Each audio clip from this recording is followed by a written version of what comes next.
2 enfants jouent, insouciants, ignorant que, derrière la baie vitrée, des ombres étranges glissent furtivement. Le monde est en ruine depuis 6 ans, ravagé par un virus zombie. Ce frère et sa petite sœur ont survécu jusqu'ici. Un exploit rare, tant les dangers sont nombreux et imprévisibles. Un jour, un couple s'arrête devant leur villa à bord d'un pick-up. L'homme brandit ce qui semble être un pistolet jouet et demande « Où sont vos parents ?» Devant leur silence, il sourit d'un air trouble. Le soir venu, le garçon barricade toutes les portes et fenêtres. Dehors, des zombies errent encore, prêts à foncer à la moindre ouverture. Au matin, en examinant le jouet du visiteur, il réalise qu'il ne s'agissait pas d'un faux pistolet. Alors que les enfants jouent dehors, le même pick-up revient. Cette fois, le couple est plus pressant. « Tes parents ?» Le garçon prétend qu'ils sont partis en ville chercher des provisions. Mais il est clair que 2 adultes ne croient pas si facilement à ce mensonge.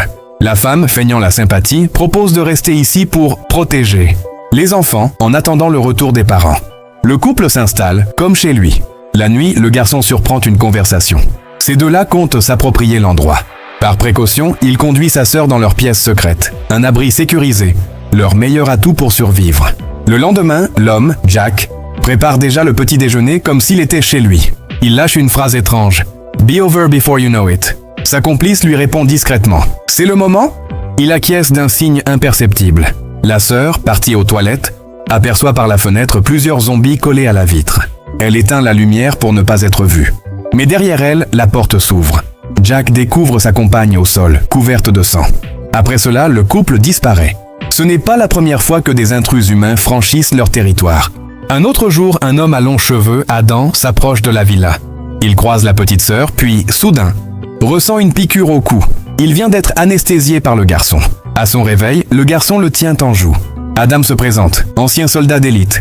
Il se rend vers le nord pour retrouver sa femme. Contrairement à d'autres, il ne réclame ni nourriture ni objet de valeur, seulement de quoi repartir. En échange, il accepte d'aider à sécuriser la villa. Le garçon finit par avouer, son père, scientifique, a disparu depuis longtemps.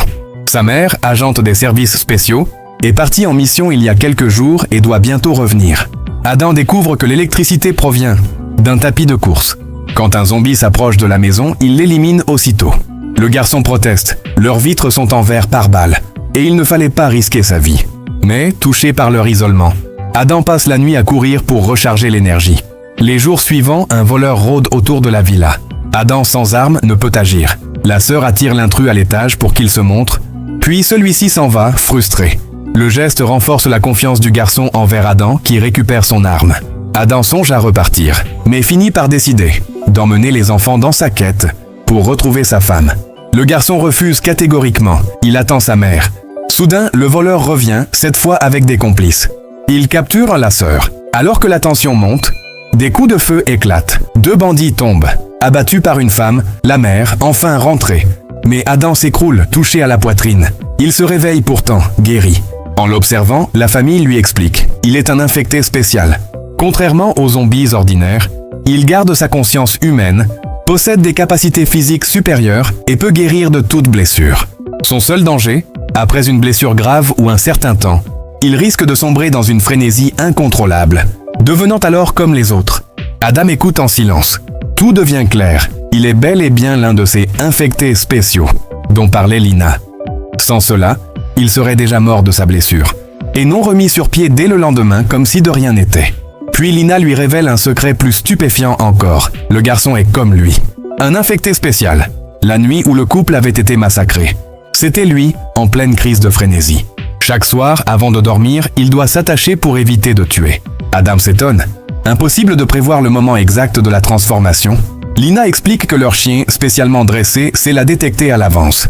Adam repense à la pièce au mur griffé. C'est là qu'on enferme le garçon pendant ses crises. Soudain, au loin, un moteur gronde. Lina sort, elle doit parlementer avec une troupe de miliciens. Leur chef, un vieil homme à la barbe blanche, la connaît. Il recherche sa fille, partie avec un inconnu. Faute d'indices, il repart à contre-cœur. Le soir, Adam s'enquiert de l'origine de la villa. Lina lui avoue que les services secrets avaient anticipé l'épidémie, construisant des milliers de refuges isolés, renforcés, capables de s'alimenter en énergie de manière autonome. Adam se désole qu'elle n'ait pas prévenu la population. Mais Lina révèle la vérité. Ses enfants sont nés avec une grave maladie cardiaque. Leur père, biologiste, est l'un des premiers à étudier le virus zombie a tenté une expérience désespérée sur son fils, lui injecter le virus. Contre toute attente, il est devenu un infecté spécial. Mais une nuit de frénésie, il blessa son père, qui se transforma en zombie ordinaire. Lina dut l'abattre elle-même. En entendant cette histoire, Adam ressent un profond respect pour cette mère courage. Il veut l'aider, coûte que coûte. Peu à peu, la famille apprend à compter sur lui. Un jour, le chien donne l'alerte. Le garçon va entrer en crise. Des hurlements déchirent la pièce où il est enfermé. Lina attend, le cœur serré. Adam reste à ses côtés, un appui silencieux.